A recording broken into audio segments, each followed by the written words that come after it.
It's my pleasure to open our first session of the day, Net Zero Meets Trade Disruption, Canada Economics and Energy Futures. So I'd like to invite the four panelists to join us on stage as I introduce our moderator, Russ Lyndon Fraser. So please come in.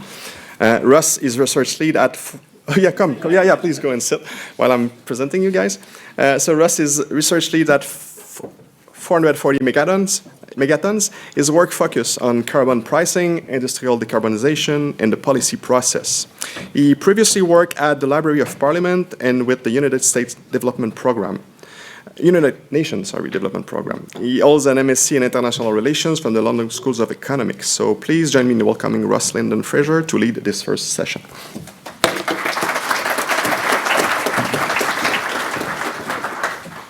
Thank you very much, Edouard. Good morning, everyone in the room. Bonjour à tous et à toutes, including those online. So this session is entitled Net Zero Meets Trade Disruption, Canada's Economic and Energy Futures. As everyone has been saying this morning, we seem to be in a turbulent moment. If nothing else, 2025 has been a good reminder that much of what matters to Canada's energy transition is not actually in this country's control, or not entirely in this control. It's been a very disruptive year.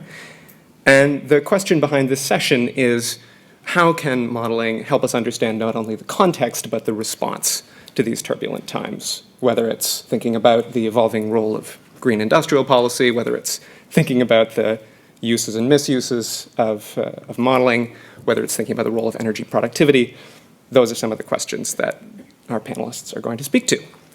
So without further ado, let me introduce our four panelists. First, Bruno Arcan, who is a PhD candidate in public policy here at Carleton University, who's also contributed to policy analysis for government and research organizations. His research focuses on climate politics, green industrial policy, and the political economy of decarbonization. Next, Deepak Krishnamurthy, who is a technical leader at Electric Power Research Institute Canada, where his research focuses on developing advanced analytical tools and methodologies for energy systems analysis. He's previously held senior research roles at the former National Renewable Energy Laboratory, Environment and Climate Change Canada, and Argonne National Laboratory.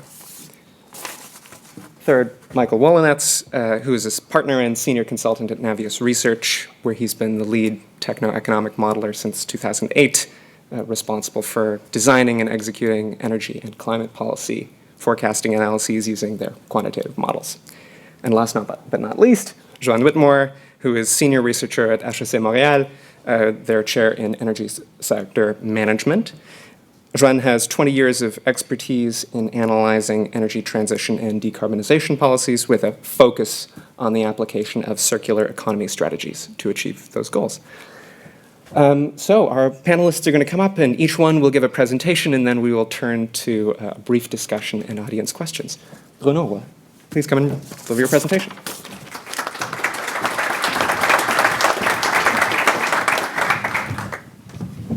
So hi everyone. Thank you for being here. It's a pleasure to be the first to present. So the title of my presentation today is Net Zero by 2050, the case for green industrial policy. And as mentioned in the title, I will be making the case for why green industrial policy is central in delivering a net zero future. So,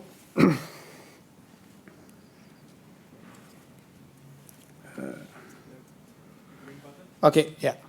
So as countries increasingly turn to net zero, pledge to net zero by 2050, a key question that emerges is how can we catalyze low carbon transitions? So in the past 30 years or so, climate policy debates have been largely dominated by market-based policy instruments, such as carbon pricing, to achieve this objective. But in recent years, what we've seen is a major shift in global climate politics. Green industrial policy has moved to the center of the decarbonization agenda. And by green industrial policy, I mean the intentional effort by states to restructure the economy toward low carbon, resource efficient prosperity. And a key idea behind green industrial policy is that states intervene in the economy to deliver outcomes that the market could not yield on its own. And we can see it across the world, such as the IRA in the US, the Green New Deal in Europe, and the Green Industrial Revolution in the UK. But despite this growing interest for green industrial policy, we still know little about what makes for robust industrial policy in the net zero context. And that's the question I'm tackling today. So the basic question is, how does the net zero context shape our understanding of what makes for robust green industrial policy? So my basic argument is that the net zero context calls for a new generation of green industrial policy that reshapes the policy rationale, so why we need that kind of strategy, the policy objective, so what green industrial policy is meant to achieve, as well as the way to target specific economic opportunities. So I will proceed in turn. So the first one, traditionally about policy rationale. So traditionally, green industrial policy was framed as a functional response by the state to a range of market failures that prevent low-carbon investment.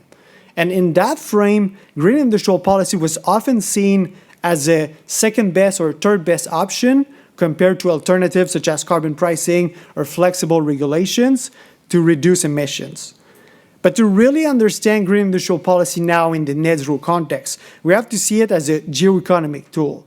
And a key reason is that in the net zero context, we need to transform every sectors of the economy in a profound and in a rapid way to deliver a net zero future. And this transformation paves the way for a profound reconfiguration of wealth and power in world politics. So a key challenge facing policymakers is to secure the place of their countries as the global economy decarbonizes. And this is what green industrial policy is all about now. It's about aligning economic, climate, and geopolitical objectives. So a good way to think about that is the case of China.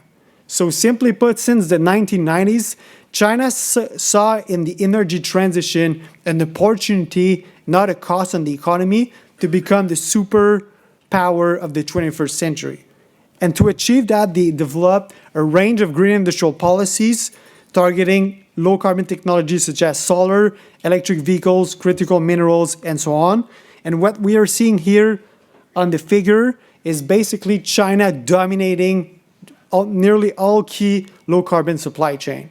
And this was not the consequence of market-based policy instrument or the independent and impersonal forces of the market, but this was a deliberate strategy on the part of China. And a good example is the Made in China 2050 plan that really deliberately set the goal of controlling 70% of the supply chain. And as Xi Jinping put it, the goal was really to take advantage of this industrial revolution, similar to industrial revolution in the past that the United States and the UK used, to really take advantage of this transformation. So the global rise of green industrial policy needs to be viewed in that context. As a response to China's dominant role in the green economy, countries are deploying green industrial policy to catch up and avoid falling behind.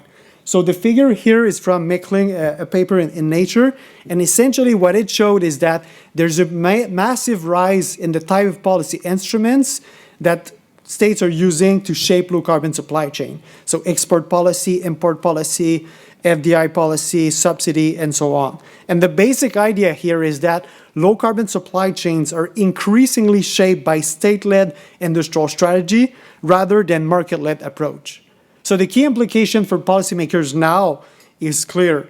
Countries need deliberate industrial strategy to secure their future in the global economy. So let me turn to the policy objective.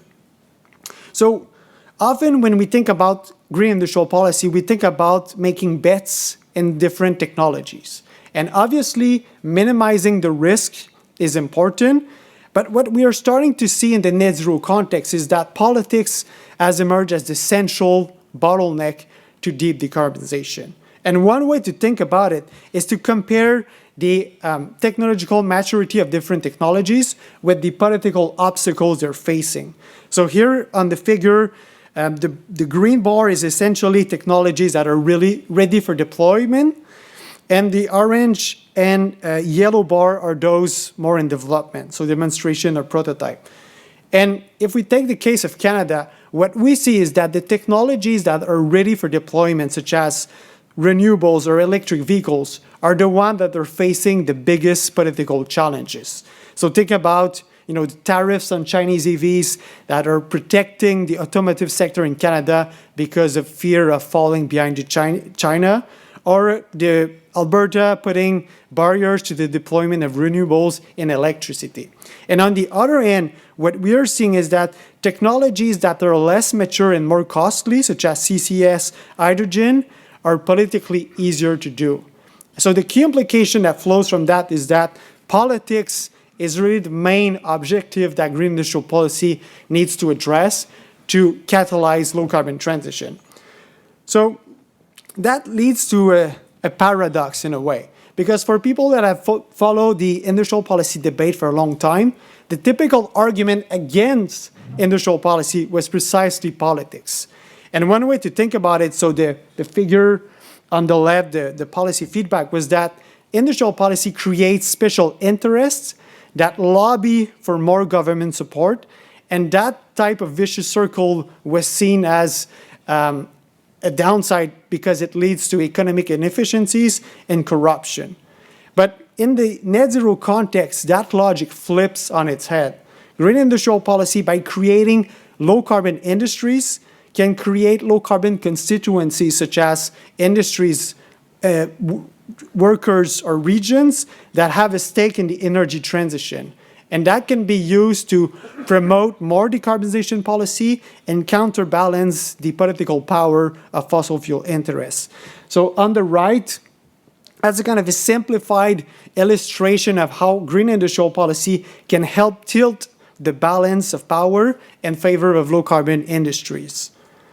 So what this means for the policy objective of green industrial policy is that now green industrial policy is less about directly reducing emission, but it aims to create political economy conditions that are conducive to deep decarbonization.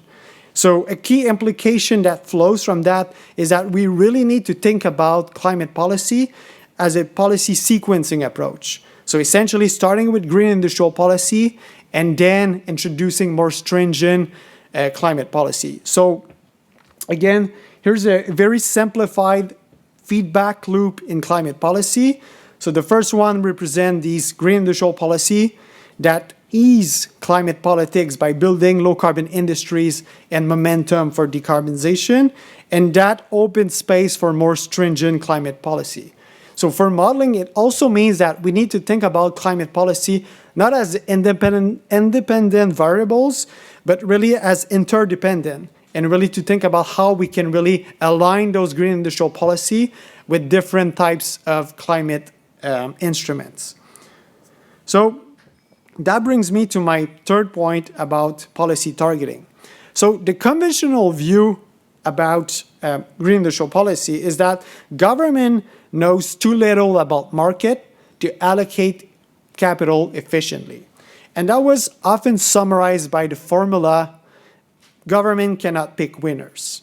And obviously that sounds prudent, and we can all think about an industrial project that failed. And it is not to say that this problem does not exist, it does exist. But the net zero transition really invite us to reconsider this issue of picking winners. And I will essentially make two key arguments for why we need to pick technology winners if we are to achieve net zero by 2050. So the first one is that if we look at history, the past energy transition that saw the rise of coal, oil, or natural gas, they all involve government picking winners. So Václav Smil, the expert and historian in energy, really showed that all those technologies involve not the government setting some market-based instrument and letting the market decide, but it was driven by the government action to really spur the development of specific technologies. The second argument is that today, as the IEA point out, the challenge is less about inventing new technologies, but really about scaling those that already exist, but are at different stage of development. So that really reduce the risk of picking the wrong technologies and make the case for targeted investment in specific technology and alignment with infrastructure and so on and so forth. So the key point that I want to make here is that the debate is less about whether the government should pick winners or not, but it's really to think about how to do it well. And a key insights from the literature on the political economy of decarbonization and industrial policy is that nations that are good at picking winners, and here you can think about China and South Korea, but there's other as well, have been doing industrial policy for a long time.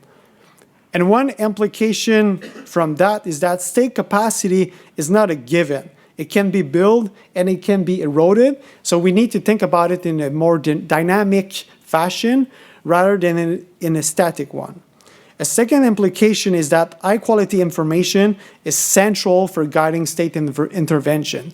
So we need to move away from this kind of, the minister just deciding a specific project for political reason, but really think about how we can invest in some institutions that catalyze high-quality information between the public and the private sectors to really inform good policy. So from that, public-private partnership are central to really move away from this logic of top-down approach, but approach industrial policy in a more collaborative way, and to make sure that the decisions are institutionalized and are informed by high-quality information and report.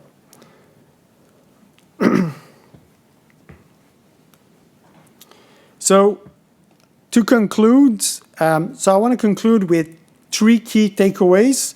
So the first one is to really think about net zero as a geoeconomic tool.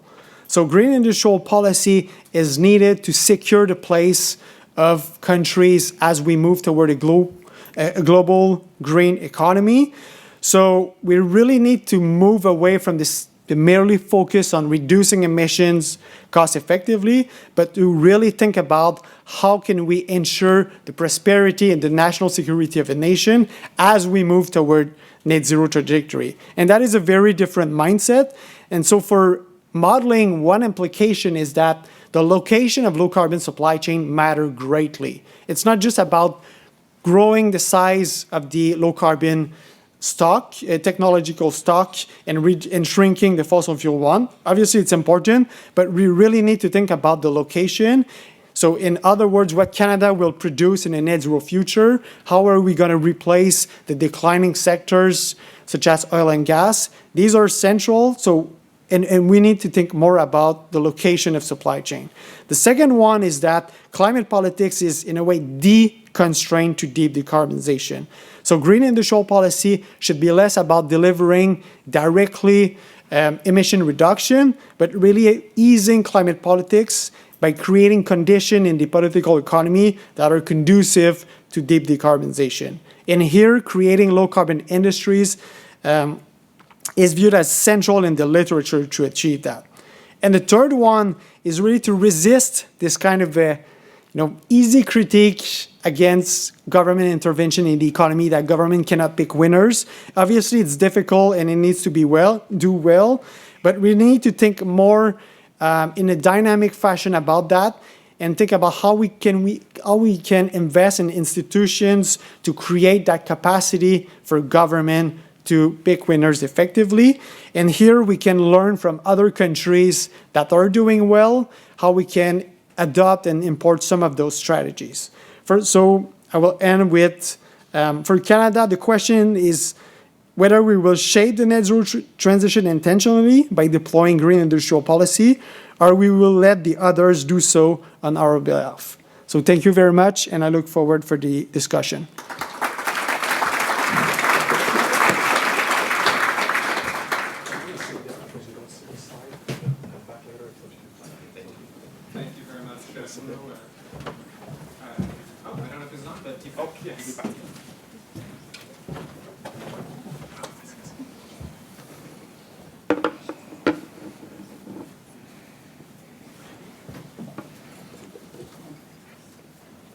Hi, everyone. Good morning. Yes, so in the next 15 minutes or so, I'm going to be talking about our at EPRI, we are improving our Canada region model to more comprehensively assess Canada's net zero transition. And I know it's early in the morning. I'm going to go a little bit into the modeling, but I think it'll be interesting, and hopefully we'll have a good discussion as well after. So the motivation for this is essentially in Canada, provinces have some flexibility in setting carbon prices, subject to some federal constraints. But there's also additional measures or policies that provinces might want to implement. There's coal phase-outs, other standards. And in addition to policies, there's cost reductions in different technologies. Renewables and battery costs have gone down, and that's altered the supply-side projections. Electric vehicles, heat pumps, and other technologies have also, the costs have gone down, and that's poised them for large-scale adoption. And in addition to that, there's also long-term goals for net zero greenhouse gas targets by 2050. So in order to meet these goals and meet these policy requirements, we have like some questions that we're asking, right? How do we efficiently electrify the system, and what is that potential for electrification across the various sectors? And how far can electrification actually get us to meeting Canada's net zero target? And given that electrification and energy efficiency is possible, what are the effects on emissions? What are the effects on the total energy use? So at EPRI, we wanted to answer these questions, and there was some work that was done. This is some prior work that I'm talking about, and it is the Canadian National Electrification Assessment. This is a publicly available, freely available document that you can download that has a lot more information that I'm going to share today. But this study essentially is trying to get insight on how far does electrification go. And I'm not going to talk about the results of this report today, but this prior work, I should mention that a number of people were involved in this. You'll notice my name was not in there. This work was done before I joined EPRI. And I just wanted to shout out, give an acknowledgement to all the folks that were involved in this effort. But this effort to understand the role of electrification was done using a model called REGEN. So this is a regional economy greenhouse gas energy model, and the model was originally based in the US, so it just represented the United States, but was extended to represent provinces in Canada as well. And the model contains basically two parts. There's an end-use demand-side model that you can see on the left, and then an electric sector model. And the end-use model is a bottom-up, detailed model that captures information on characterizing technology options in various sectors: building, transportation, industrial sectors. It also has ways to disaggregate the technology options based on climate zones, based on building types, household characteristics. The transportation sector model has ways to get more information on vehicle and driving patterns. So that bottom-up model gives a sense for how much energy is going to be consumed, and that information is used by the electric sector model to decide what generation to invest in. So that it's investment of technologies as well as dispatching the technology. So trying to meet the demand in future years during the planning horizon. The model also does some transmission system investment, and that electric sector model is an optimization model. So it's trying to minimize total system cost. And these two models are co-iterated. So essentially, we ideally want them to converge. to make sure that the prices that affect the demand side customer behavior model are stable coming from the electric sector model. And this slide's a little bit of an eyesore, but essentially every component in this electric sector demand side model is represented by primary energy components that feed into conversion and storage schemes, which then meet the energy demand. So there's a lot of detail that is in that goes into this kind of demand side electric sector model. And since we did the original Canadian National Electrification Assessment, the US model has gone through several updates. So one of them has been an addition of fuels, co-optimizing fuel usage as part of the electric sector model as well. So you can see in the middle there's hydrogen production, ammonia synthesis. So all of that is captured as part of the optimization problem.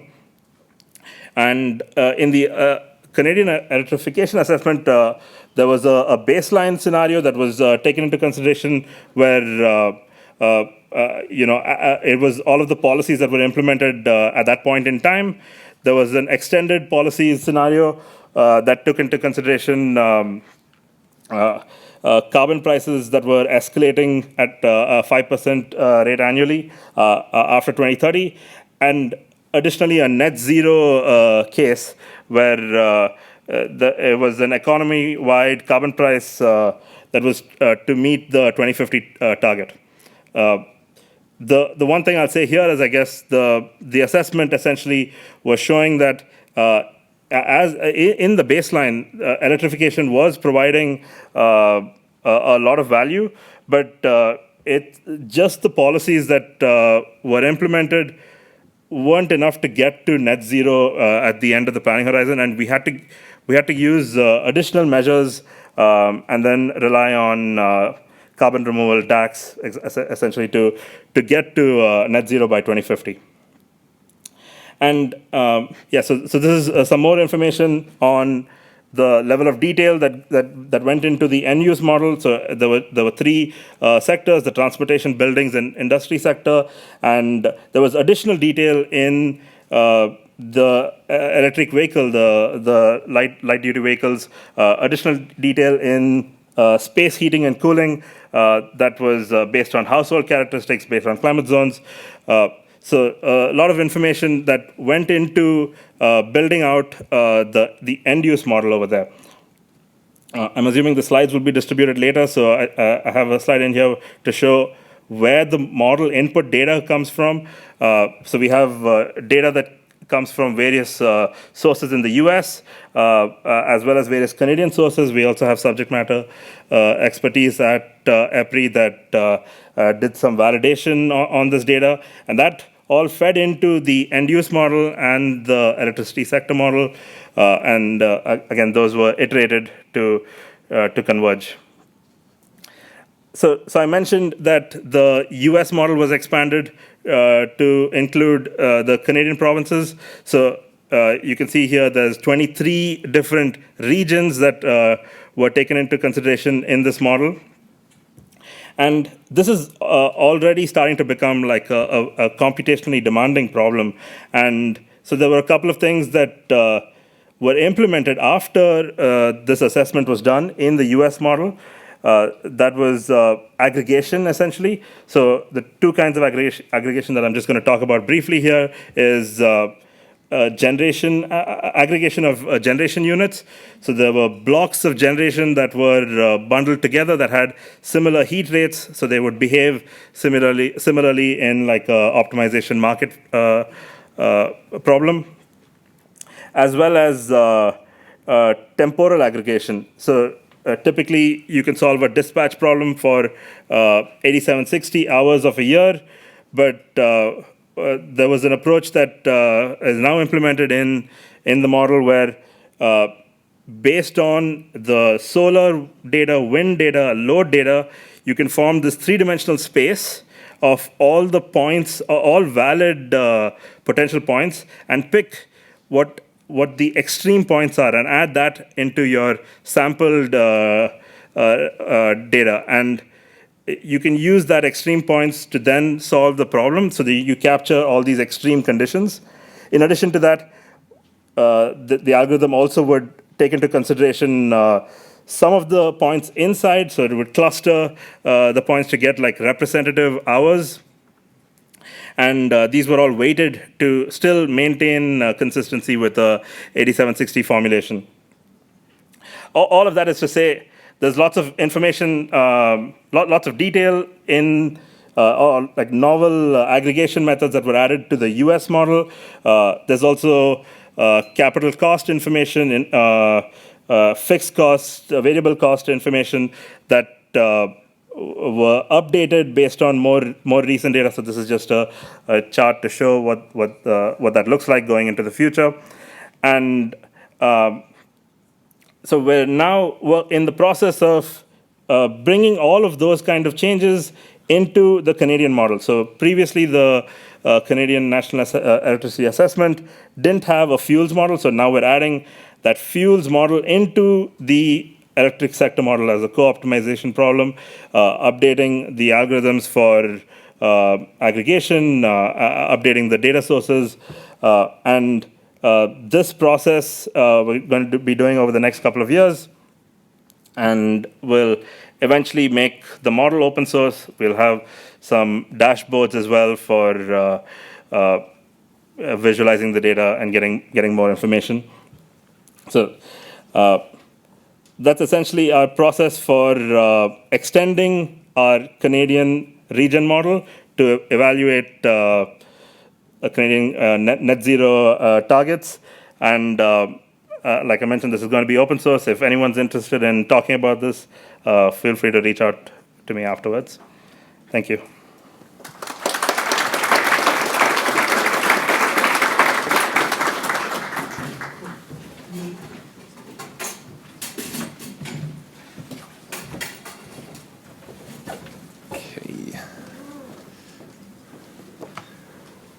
Running down the clock here. I got my 15 minutes back.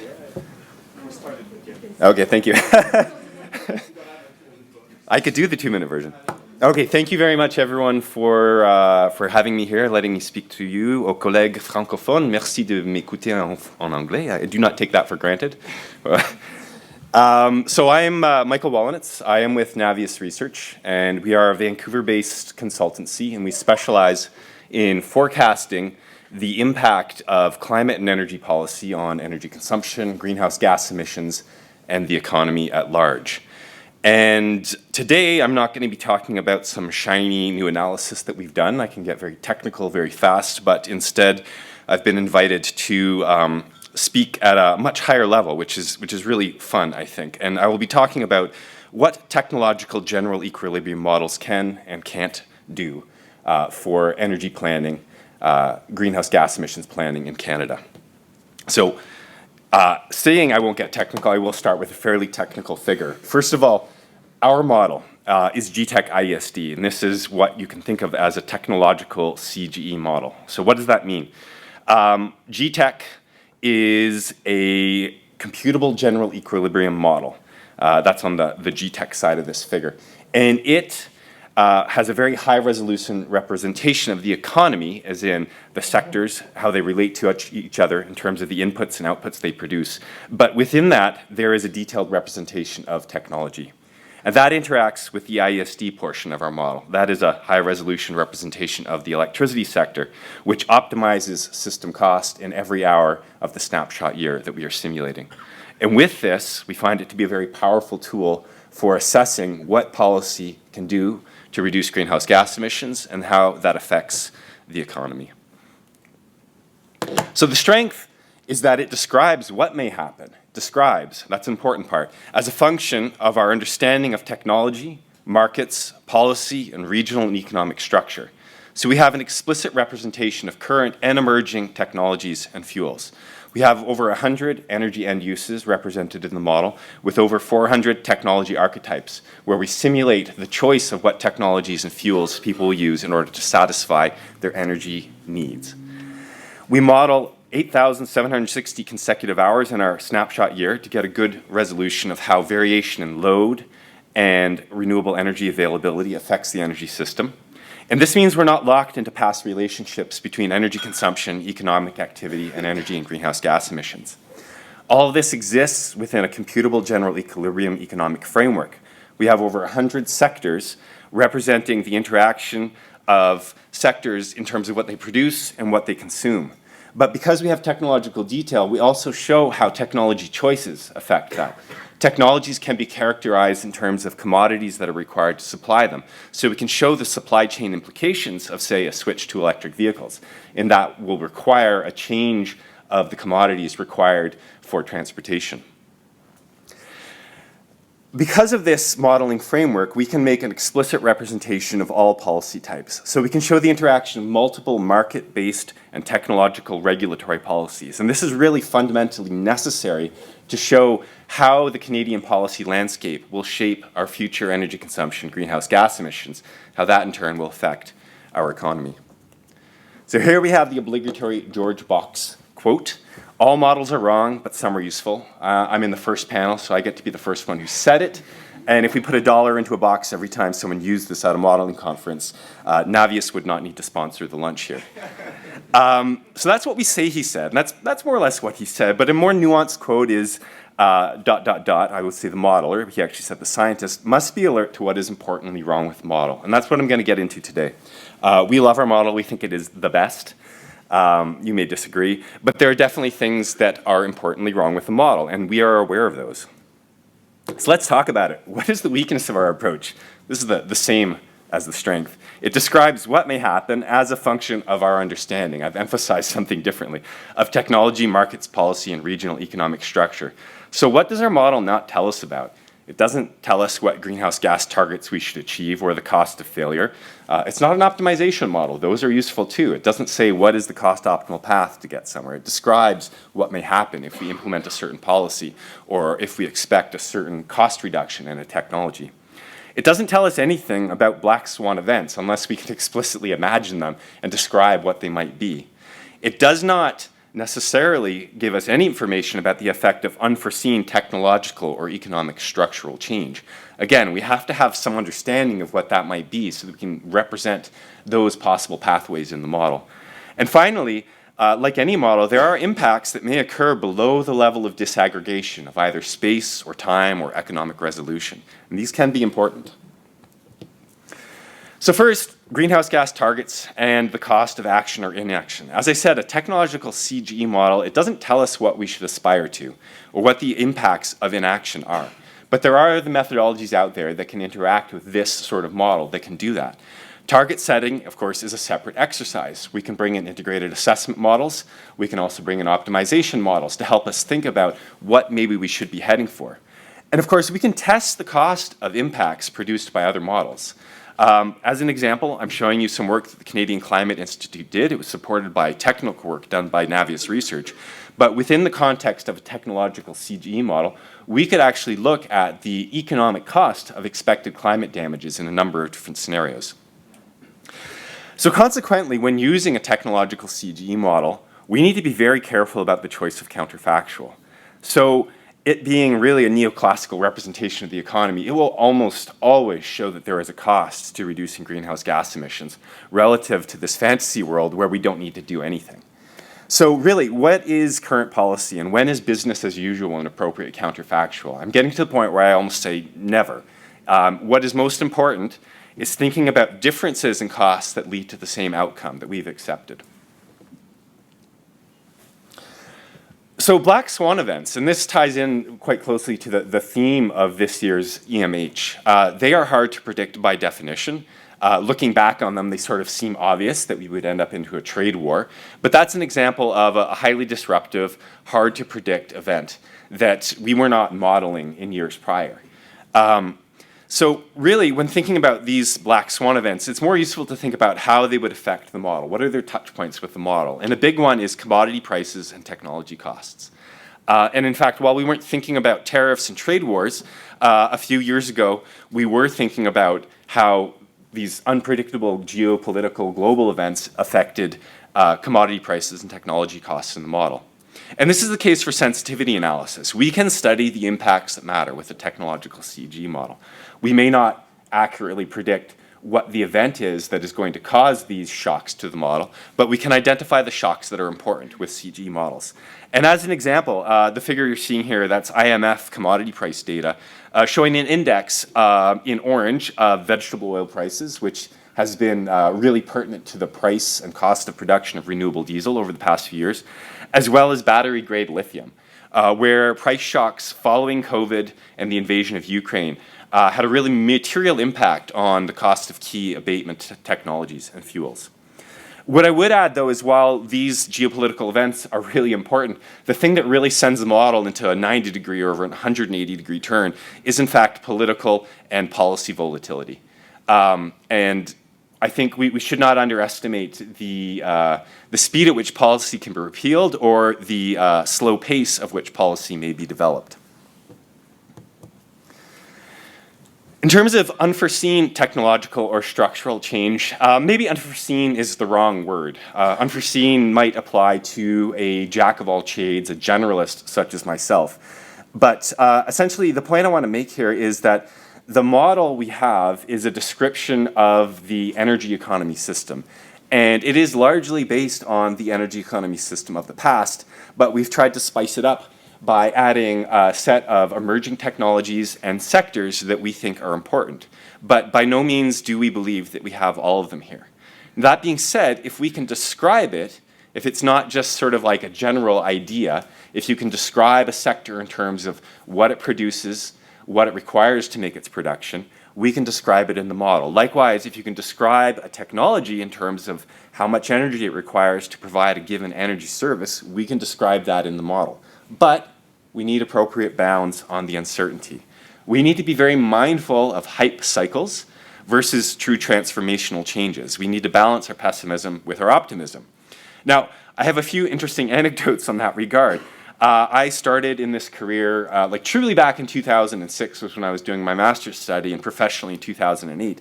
And back then, we didn't even want to bother putting electric vehicles into our model because there was no future scenario that anyone had described where they were a viable technology that would compete against hybrid vehicles or plug-in hybrid electric vehicles fueled with biofuels. The other one that really caught us off guard over the years would be the cost of solar PV. We did not imagine where the cost would be today back when we were in the early 2000s. We sort of thought there'd been this big slide down, that it was going to plateau. We were not nearly at the bottom. I actually don't think we're at the bottom yet. That being said, I can share some other things that have happened along the way. Algal biofuels, enhanced geothermal energy. I'm not saying these are dogs. They're not useless technologies. But in some cases, we can get really excited about something that just has not materialized yet. So where does all this get harder? I would say the hardest place is with deep structural change of the economy. So there are a myriad of improvements to energy and labor productivity across many sectors that are difficult to describe. And as modelers, we tend to latch on to very tangible, singular things like direct air capture. Here's this one thing I can describe. It reduces greenhouse gas emissions at this cost. Likewise, circular bioeconomy. I think this is something very potentially important for where the economy goes and how much energy and greenhouse gas emissions are required in order to give us the lifestyle, the welfare that we require. But it could be described in a technological CG model. It would be painstaking, but it could be done. Lastly, impacts below our threshold of disaggregation. So the key message here is keep blind spots top of mind. Always check your blind spots as a modeler. Always ask what shortcomings of the model could change the insights that you are providing. And bear in mind there may be impacts that occur beyond the resolution of the model. And a couple specific examples. So temporal effects. Operation of the electricity sector over seconds to minutes. As a modeler, I feel like we climb a mountain only to see that it is a sub-peak and there's the next thing that we need to do in order to make our model better. But we have an hourly electricity model built into the GTEC ISD framework. And having done that, we start to consider what happens on the seconds to minutes, or stochastic, that is random changes in load and weather that we're not accounting for in our model, and how that could change things. So that is a blind spot. We are aware of it. We try to consider it when interpreting our results. Likewise, spatial effects. We often show that, to get to deep greenhouse gas reductions, there's a fairly modest economic cost relative to that fantasy world where we don't have to reduce greenhouse gas emissions. That being said, there can be concentrations of economic impacts that might make them unacceptable or might require specific policies to address that outcome. This sort of reminds me, I think, of what happened back in the 1990s with globalization. Generally, it made people better off, but there are regions, say in North America, that were heavy manufacturing regions, and they still have not rebounded economically from that overall change. So that's the kind of thing we're talking about here. We can implement a structural change through policy that may actually unfairly and disproportionately target a handful of regions. So a distillation of all this, my modeling wisdom, I cannot say this without being sort of tongue-in-cheek. I don't feel old enough to be giving wisdom, but maybe I am. So first of all, don't underestimate technology. Its speed of progress and deployment has really shocked me over my career. The nexus of innovation and policy, as imperfect as our policy has been, it has provided a signal to innovators, to industry, to invest money where it's needed to reduce greenhouse gas emissions. We need to go further with that. At the same time, don't overestimate policy. I started and we were talking about how can we meet Kyoto targets? How can we communicate that it is impossible? We're here on the verge of 2030, and I'm sad to say we're having a similar conversation about 2030 targets. Do not underestimate how long it takes to develop policy, how quickly it can be repealed. And consider this as we're sort of talking about things that are relatively new on the scene, dealing with trade wars, trade imbalances, considering industrial policy. Doing this right takes a lot of time. And in all of this, remember that the models should just primarily support decision making. They shouldn't focus attention on the model themselves. But to do that, we need to be really clear about the goals. So what is it we are trying to do? And as a result of those goals, what are useful counterfactuals? It really doesn't help us a lot to say that there is a cost to reducing greenhouse gas emissions, when I think fundamentally most people have agreed that we have to reduce greenhouse gas emissions. It really has to be a conversation about what is the most cost-effective way of getting there. And finally, scrutinize the blind spots. This is where the learning happens. Think about what the model is not telling you. When it comes to a CGE model, think about the fact that the economic structure is based on the past economic structure, nicely described in StatsCan data. But don't forget that we can also imagine a future, and you can describe it in the very same framework. And hopefully it can be a bright future. Thank you.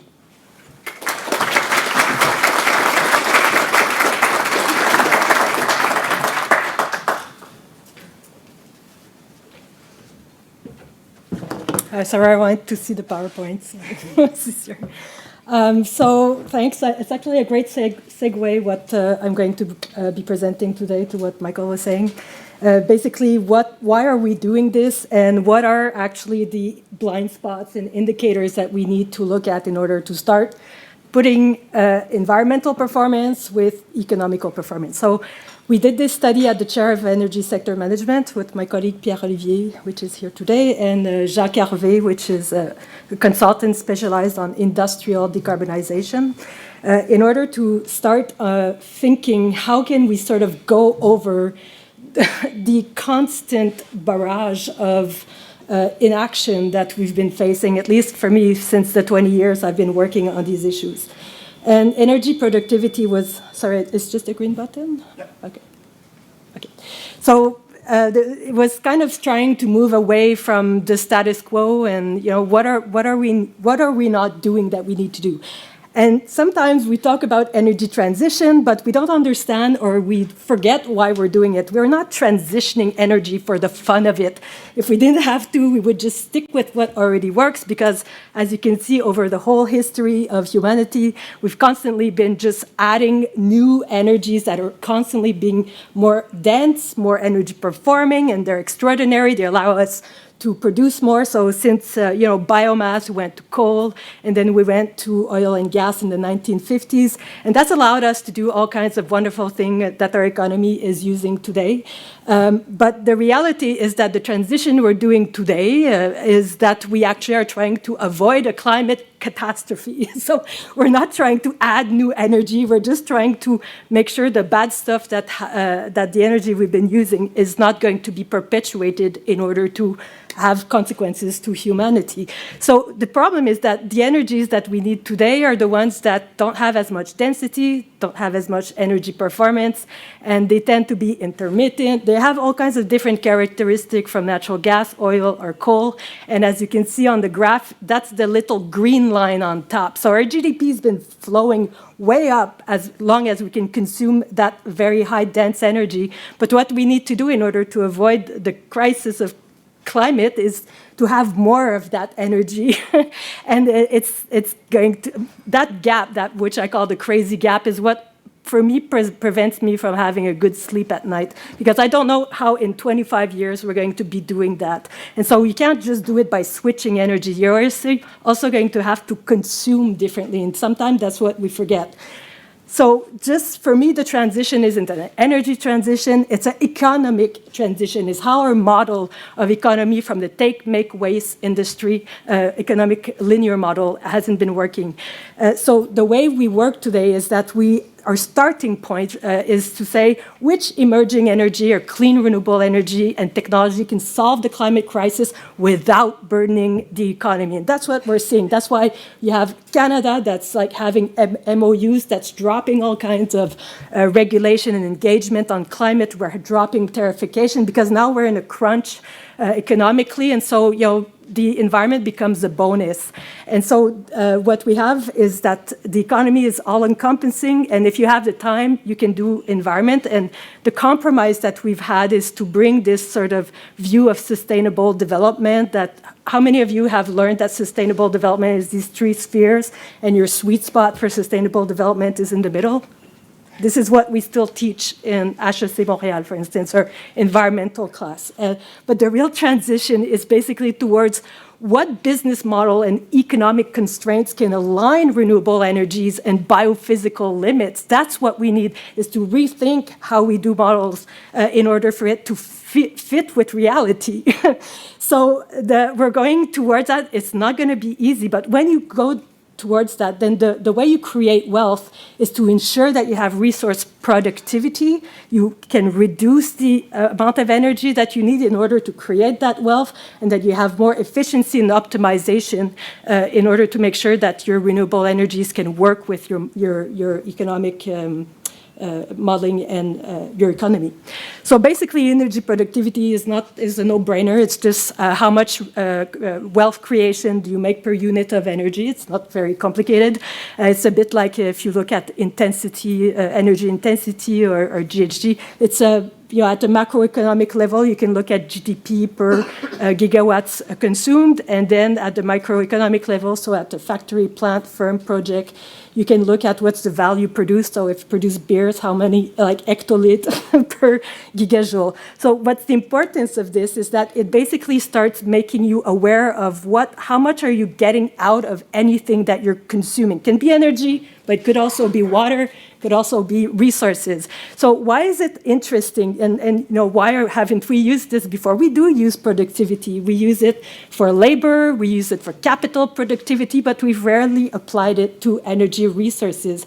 And the reason why it's interesting is that it's already something that economists and business people love to use. How much labor productivity, how much capital productivity? Well, resource productivity also matter.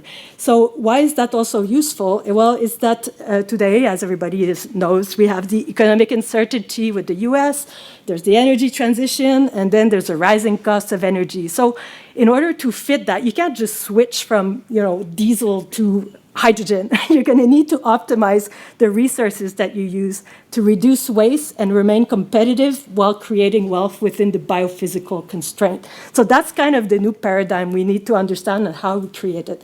It's also a strategic lever because to meet this challenge, you're going to be starting to think on how do you decouple wealth creation from energy consumption, and that's actually going to be important for sustainable industrial policy that you were talking about.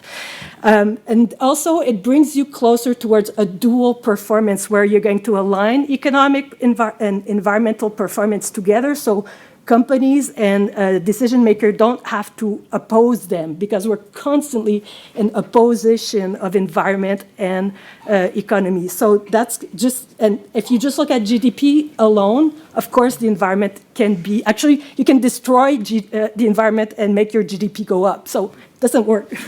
So our study, I mean, it's not perfect, but we start thinking about these issues. And so we present just the basic concept of energy productivity. We have some kind of monitoring tool for following that in the decoupling perspective that I'll show later. And then we have strategies and case studies with real businesses. So we have Labatt, Greenfield Global, Cyril Girard, and Eldorado Mining. So we really did show how this can work also at the business level. Won't go into this, but this is just like the flow of energy loss in industrial sector of Quebec. Our data, if you can get the data, is not perfect, but it's, even if it's 47%, because it's still a lot. So there's a lot of wealth creation you can go and get in that energy loss, and that's also something we have to capital. It's not always just producing new energy. It's how do you use the one that you're wasting.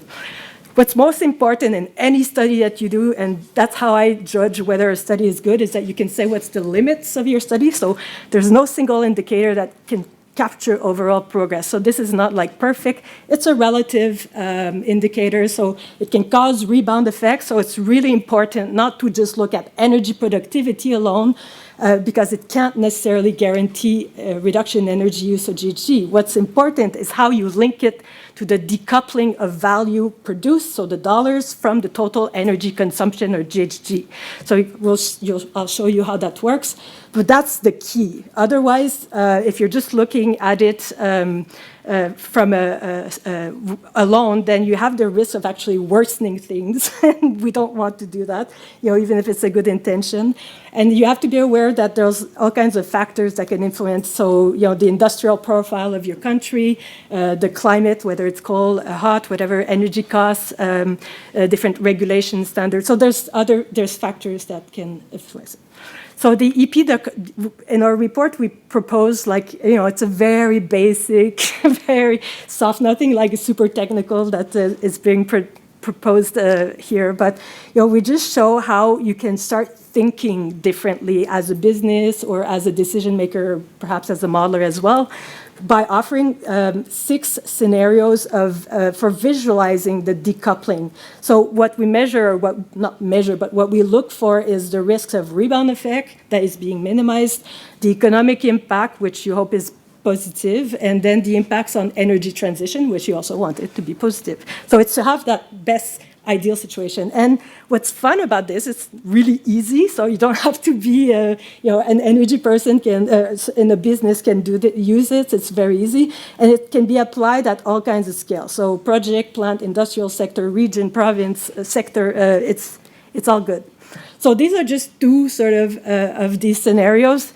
You have, which are the most typical, at least in industrial countries. So you have the absolute decoupling. So this is when you have the 2 top lines, so you have your energy productivity that's going up and your value produced, or it can be a GDP, it's just kind of, and then you have your energy consumption that's below in the trend from your reference year. So what you want is that there's going to be this widening, this nice, beautiful V shape. I mean, it's super tough to reach that, but that's kind of what we would want ideally. And that's where you have the rebound effect that's the most minimized, lowest, and then that you have the best benefits for economy and transition. And then what is more typical is a relative decoupling. So you do have a sort of an energy, your value produced, so your GDP, for instance, the dotted line that's increasing, your energy productivity, the solid line that's increasing too, but your energy consumption that's also increasing, even though it's not increasing as fast. But it's still, that allows for more possibilities of rebound effect, and the economic and transition benefit ratio might not be as ideal in that case. So if we look at this when it looks real, so that was the schematic, we have more, if you go in the study, we have a lot more cases, but we just use typically Germany and the USA. Who would have thought? If you look from 2000, they actually are within what we call the absolute decoupling situation. So that means that the black line, the energy productivity is increasing, the GDP, the dotted line, is also increasing, but they're actually below the reference point in terms of energy consumption. So that's like the shape. We don't care what it is. Like I don't understand exactly how we didn't do a diagnostic. We can imagine that their cost of energy is pretty high.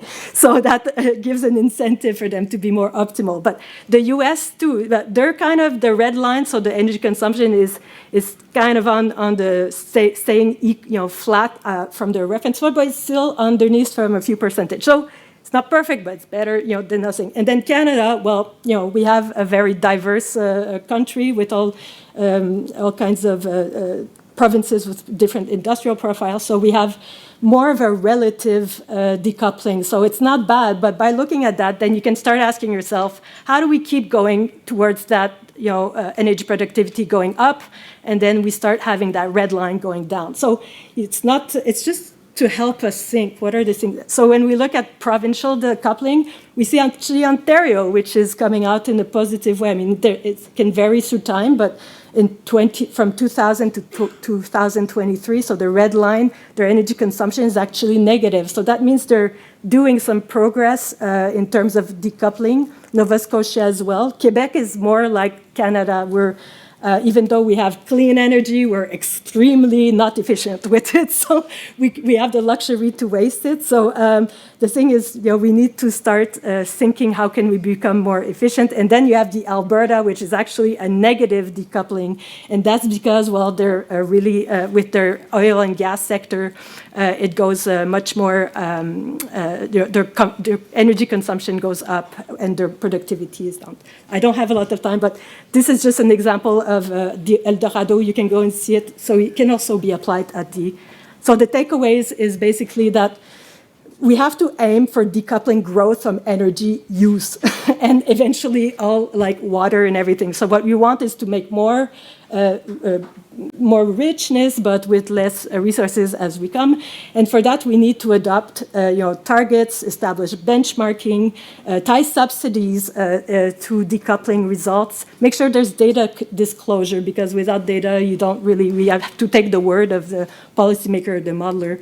And then we have to integrate this into strategies that are more circular. And then we have to account for the rebound effect. It's a real issue. When you do rebound effect, then that means you're getting further away from reaching your targets. You have to put more money, more time, everything. So it's important to keep that in mind to be more efficient.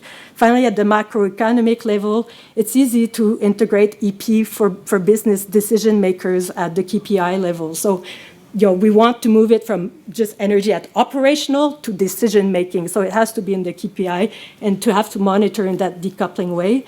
And then just to finish, in terms of what are the research opportunities for everyone here, let's do more tests. I mean, it's not perfect. I hope somebody has bigger brains than us and can start playing with this, maybe improve the indicator, see how it can fit within E3 models for scenario buildings, and do also the possibility of exploring with other types of resources, and eventually develop business strategies aimed for absolute decoupling with data. Thank you.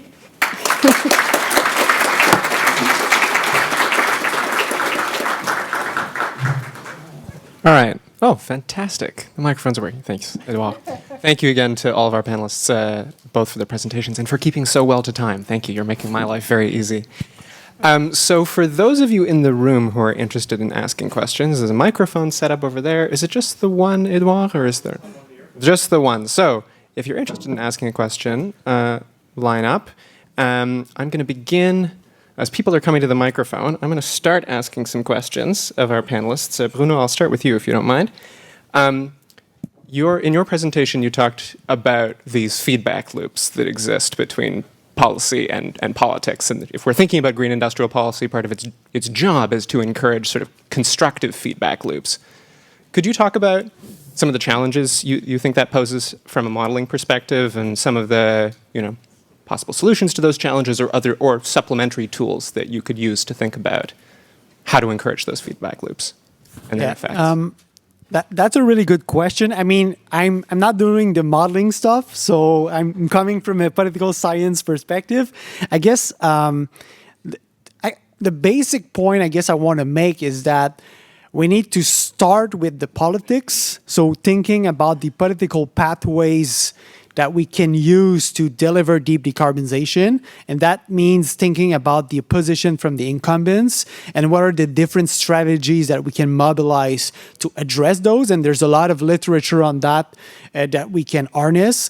So we start with the political pathways, and then we include the technologies and the kind of like cost optimization approach.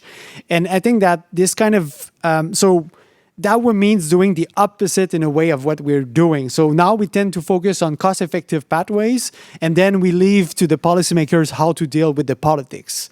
And we blame them when they don't communicate well policy and stuff like that, but we really need to think about the politics first. So how would this translate exactly in the modeling and the... So, I mean, the policy feedback is a very simple one. It's really, you want to have a goal of building domestic low-carbon industries. So that should be your goal. So going to the basic, I mean, rather than just focusing on reducing emissions, we should have specific targets in terms of the type of industries that we want to build and think about what Canada wants to produce. So that would be my basic answer to the question. Perfect. Thanks very much. I'll ask, Mark, go for it. Ask a question. Well, I want to thank all the presenters for their presentation. They're all very, very interesting. Joanne's sort of connections around productivity and circularity. Yep, there we go. I think is very, very interesting and kind of offers a pathway to reconcile energy transitions with broader sustainability considerations. I think we need to keep working on that pathway. Michael, yeah, we're living in an age of black swans. I mean, really, in the last 5 years. But my question is really for Bruno. I'm putting on my political science hat. And my concern is really around where do power relations fit in your analysis. Because what we're tending to see is that institutionally embedded incumbents tend to win. And like in your sort of scale of balance between new economy and old economy, the old economy seems to hold extraordinary embedded power. And indeed, if you look at where we seem to be going at the moment, I mean, the winners are the institutionally embedded incumbents. It's the mining industry, the fossil fuel industry, and the nuclear industry. And so I'm kind of left wondering, like, how do you readdress that balance, particularly in an environment where governments in the ages of the Bill 5s and C5s and Bill 15s seem, if anything, shortening the analytical windows very deliberately before decision-making, and the outcomes do tend to be reinforcing the power positions of those incumbents. Thank you. I'm sorry, before the answer, could you just introduce yourself, sir? Oh, sorry, my name's Mark Winfield, Professor of Environmental and Urban Change at York University and a member of the EMH Executive. Yeah, thank you. Yeah, thank you for the question there, Mark. So yeah, that's a great question. That is obviously the central issue that we need to think about when we want to do green industrial policy well. I will make, let's say, two basic points. So the first one is that the approach that we're taking at the moment, this kind of like sector neutral approach, we provide some tax credit and then we leave, the market forces to decide where we're going. That tends to align with the interests of the incumbents. So what we need is to have a more targeted approach with some planning and some vision of what we're trying to achieve. And I think that politically, if we want to do that, I mean, the first thing is not try to, let's say, disrupt the incumbents before you build the new economy. So in terms of strategy, it's like rather than trying to reduce emissions from the incumbents and push them toward low carbon technologies, from a policy sequencing approach, you need to leave them alone in the short term, focus on building those new industries with the startups, with the new entrants and these actors. And as they grow, then you can open your kind of the tools that you can mobilize to address the resistance from the incumbent. So I think the first one is really to think in terms of policy sequencing, and I agree with you. I mean, if you focus on this kind of like technology or a sector neutral approach, it tends to align with the interests of the incumbents. So I think that we need to be deliberate about the political issue and really thinking about industrial renewal rather than simply kind of reducing emissions. And the second thing is that when we want to do green industrial policy, we need to invest in institutions, public-private partnership that brings a diversity of actors across the economy, not just those big incumbents. And I think that this is a key piece that is lacking here in Canada, that we don't build these institutions, we don't invest in that capacity. And I think that this is a key element to address some of the concerns. But I agree with you with the issue of incumbents. And yeah, so that would be it. Perfect, thanks. I think there was another questioner. Yeah, come forward, just introduce yourself, please. Hi, Alexandra Mallet, Associate Professor, School of Public Policy and Administration. I've also been working on energy transitions for quite some time. Very interesting discussion. I guess I have a couple of questions. So first of all, for the modelers, I know we've been talking about black swan events, but I guess I just wanted to know the extent to which, like to what level of granularity do your models capture something like AI and data centers? For instance, I know things are on the books, and so they may not come to fruition, but in Alberta, for instance, the data centers on paper are more than the actual electricity demand of Alberta. So how do you account for that? That's one question I have. And also, again, to Bruno, putting on my political science hat, and this comes within a context where I'm supervising a student. She's doing a mini thesis. She's probably working on it right now on electric vehicles in China, as well as earlier research I've done on Brazil and India and Mexico.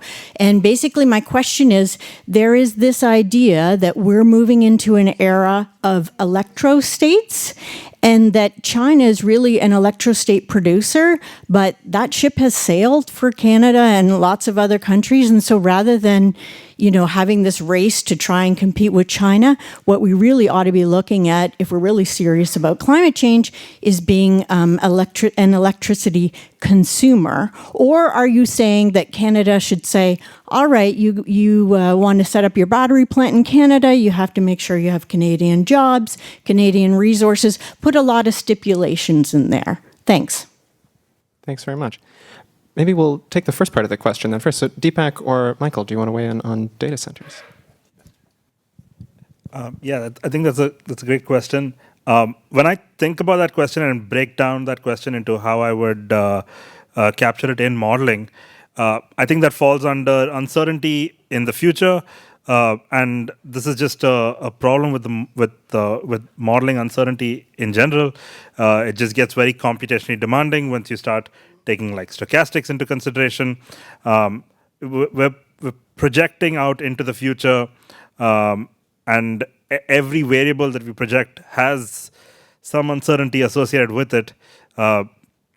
So I don't have an answer for that, but maybe generally when I think about it, it's how do you make your model as efficient as possible? How do you make modeling assumptions that decrease your computational time so that you can add more of your computational budget to uncertainty. And it goes a long way to have clean data to start with and make sure your process is streamlined, because again, you can spend that time on a more detailed model and capture more information. Yeah. Yeah, from my perspective, I mean, I sort of take the role of load forecaster in that case. So you've got a lot of proposed projects, try to get into the weeds and create a probability weighted forecast of how much development you're going to see, and use that as, in our case, it would be a new economic sector. You'd want to describe what it consumes, electricity, what it produces, cat videos. So you can put that in sort of CGE terms, also in sort of technological model terms. But there is a lot of uncertainty. At that point, it becomes, as Deepak said, make your model efficient so you can do deep sensitivity analysis. Find out how much it really matters if we're on the low or the high end of what people expect there. Perfect. Thank you. And Bruno and Jean, I'll also broaden, if you don't mind, I'll broaden the question a little bit to bring you in. The question is a little bit about electrostates and electric technologies. Jean, you were talking about other countries that are models perhaps of stronger decoupling than Canada in energy productivity. So, do you have any comments on those cases and their implications for us? Bruno first. So thank you for the question. This is a good question, and with no simple answer, I would say. But I think what I want to say is that we need to think about how we're going to fill that hole with the decline of the oil and gas industry. I mean, it's going to create a hole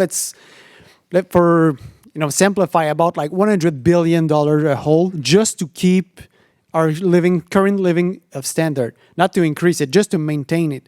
So are we going to be able to fill that hole just by consuming better electricity? So I'm not sure. I think we need to produce stuff. That doesn't mean you don't want to be more efficient with consumption and you don't want to produce and keep some of the economic benefit with electricity. But we really need to think about that. And the other thing I want to say is that we're not the only one. If you think about Europe, and a lot of countries are also facing that struggle because China is deliberately using industrial policy to outcompete the other countries and to export and being in a surplus. And I don't have time to go too much into details of that, but that's what they're doing. So I think we need to think about that in terms of how we're going to fill that hole. While I agree that electricity consumption is important, and we also need to remind ourselves that we're not alone in that. There's other countries in Europe that are also facing that struggle, and so there's a way you can create alliance and address that kind of issue.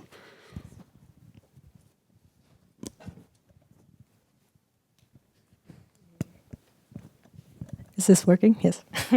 Well, already when you electrify, you're getting more efficient. But in my view, why are some countries doing better, at least like at a macro level when we look at it, is the price of energy. I mean, we respond to cost, and as long as we keep these neoclassical sort of way of thinking about the economy, that's what works. So when you go into Europe, Germany, and you compare the price, for instance, of electricity in Quebec, it's just, there's a huge gap there. And so they have much more of an incentive on top of security issue because they don't want to be dependent on Russia for obvious reasons. So I think there's that issue, but I think we need to, that's why productivity starts being interesting, because then you don't think just in terms of the price, but also how do you get more out of everything you have to extract and use in the water. And so I think it's like we need to train our brain to think that way. It's just we haven't had to do that because our models of economy didn't value that. They were all externalized. Now we put a price on carbon. Maybe we're capturing part of that, but it's not sufficient for that 25-year gap that we need to fill.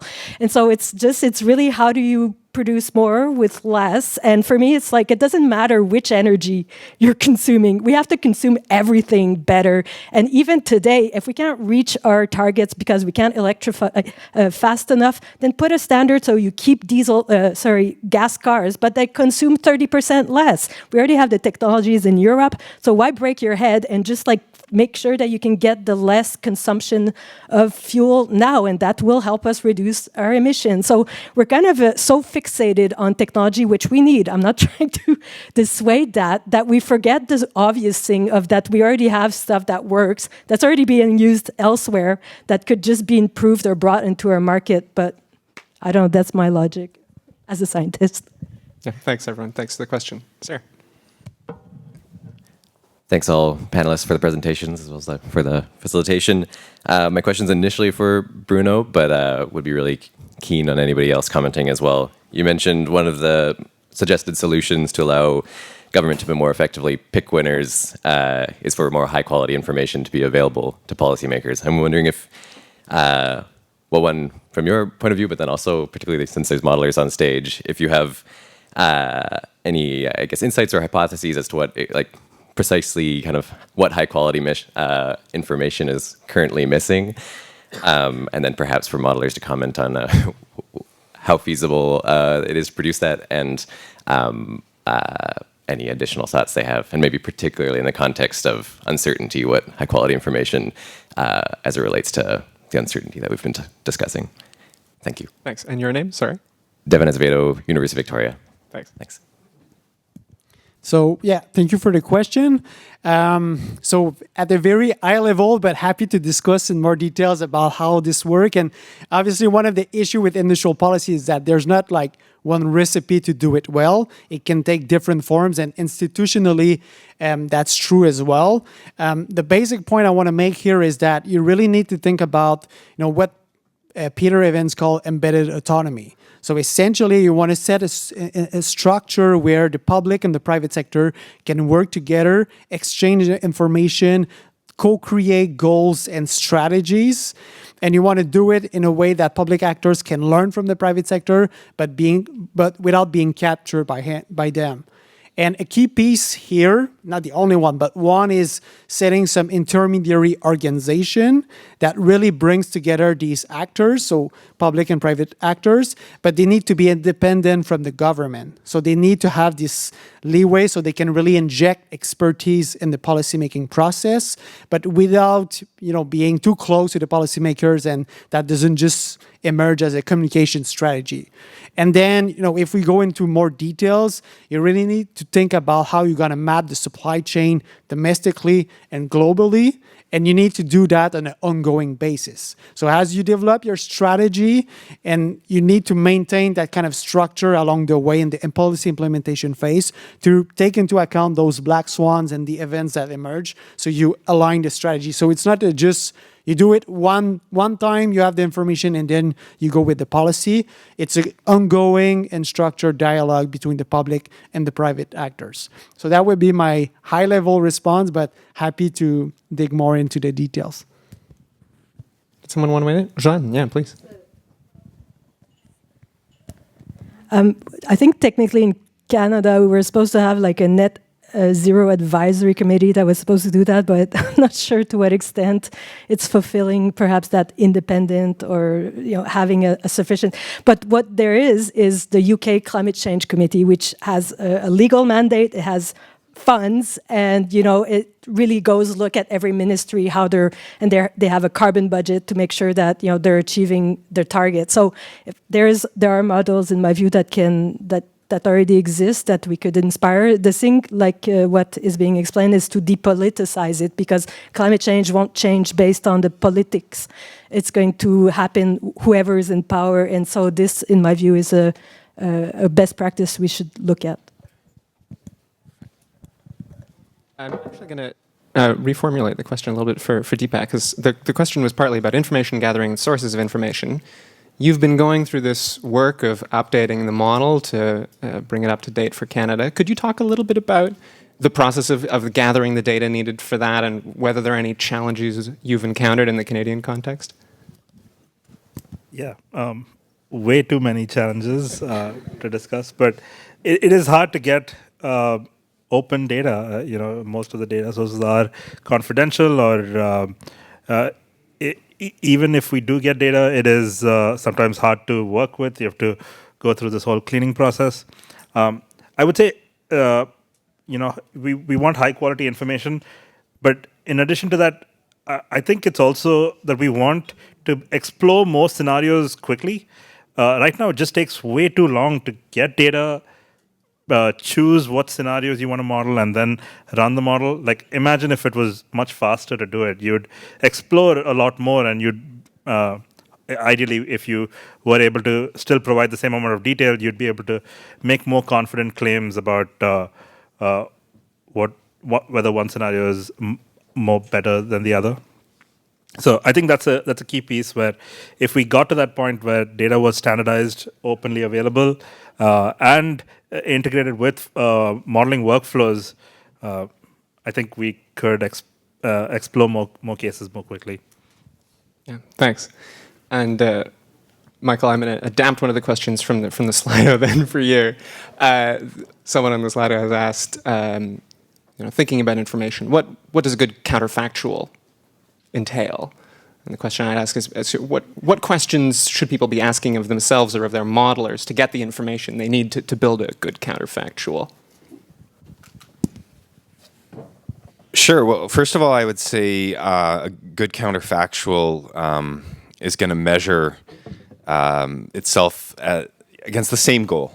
So, where we are measuring economic costs of GHG abatement relative to a scenario where there is none, that has consistently misled people over the years. Those of us that understand what we are seeing, we understand that we are going to different goals.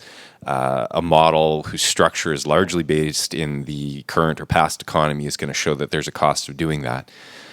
So yeah, as a primary thing, I think the good counterfactual should have the same endpoint, and you're really just comparing, what are the different ways of getting to that endpoint. Further to that, I guess, yeah, I'll leave it there, actually. I think that's the number one thing that I would like to see done differently. No more business as usual. A nice tight answer. Thank you. I see one more person in the room, but Edouard, are we too tight for time? How are we doing? We got time for one question? Madam, please. Hi, Glacia Obrecht, Environment and Climate Change Canada. I have a question for Joanna about the energy productivity. So Canada and Alberta in particular have export a lot of our energy products to states and other countries. How do energy exports fit into the equation of the energy productivity, and does it hurt us? Looking at the different graphs of different countries, it doesn't seem to be beneficial, but yeah, I just wanted to get your views on that. Well, it's good for the economy, but it's a good point, because when you look at energy productivity, should we be also taking into account what's coming in, what we're being produced outside that's coming in, and this is also a whole GHG debate. Should we be accounting for all the emissions for stuff are being produced outside and then it's coming to the dollar store, Walmart, and everything, which we don't account for? But the short answer is I don't know exactly, because what the data we use is a high level GDP. And then we just take the energy consumption. But this is actually the type of work we would need to do to be starting to do a diagnostic of what are the certain variables within that economy that has more weight. And this is something you can start, and then look how in the future we can start shifting these variable that has more weight into it. But until you start looking and understanding your trend, it's difficult to just start improvising and throwing money on problems and hoping it's going to stick. So I think this is a good starting point to do, and include that eventually in the work we do. Perfect. Well, and with that concludes the panel. Thank you again to our panelists for their interventions, and to you all for your questions.